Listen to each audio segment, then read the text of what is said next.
আমরা কেউই জানি না যে ও এখন কোথায়। ওমা, সে কি? তাহলে তো ফোনটা তোমার করা উচিত। তোমার কি ধারণা আমি ফোন করলে ও আমার ফোনটা ধরবে? আমার ধারণা তো কিছু এসে যাবে না।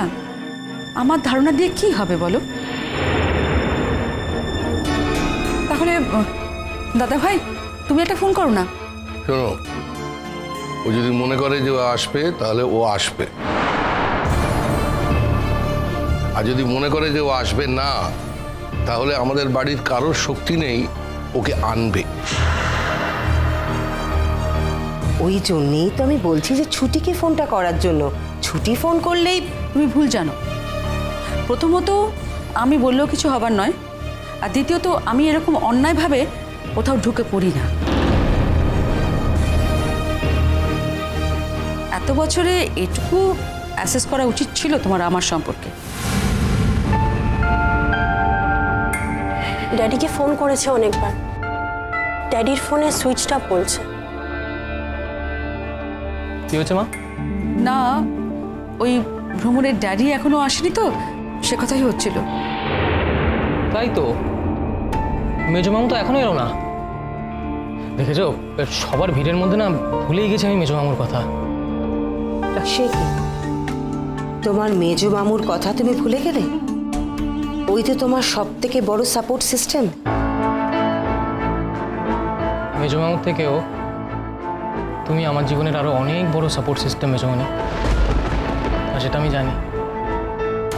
হ্যাঁ, মেজো মামু চিরকাল আমাকে ভালো সাজেশনই দিয়েছে, প্রফেশনাল গাইডেন্স দিয়েছে। সুতরাং সেক্ষেত্রে উনিও তো আমার জীবনের সাপোর্ট অবশ্যই,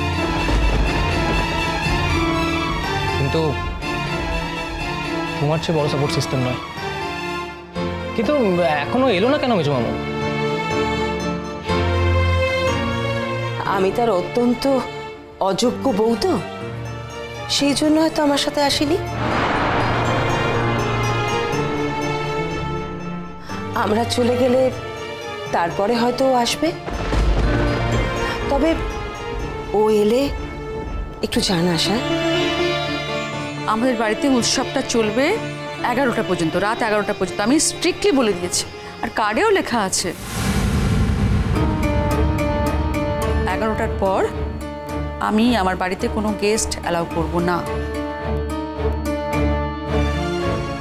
11টার পর থেকে আমাদের মা আর ছেলের টাইম। ত্রিনঞ্জন কি এই বাড়ির গেস্ট?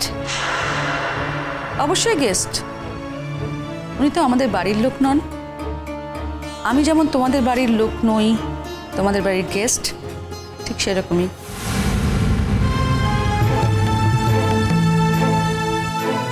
আমি কিন্তু একটা জিনিস বরাবর আমি মেনটেন করি, আমার ব্যারিয়ার কোথায় থামতে হবে আমি কিন্তু খুব ভালো করে জানি। আর তুমি যদি কিছু কল্পনা করেও থাকো, সেই কল্পনাটা কিন্তু বেশিরভাগ ক্ষেত্রেই তুমি ভুল করো।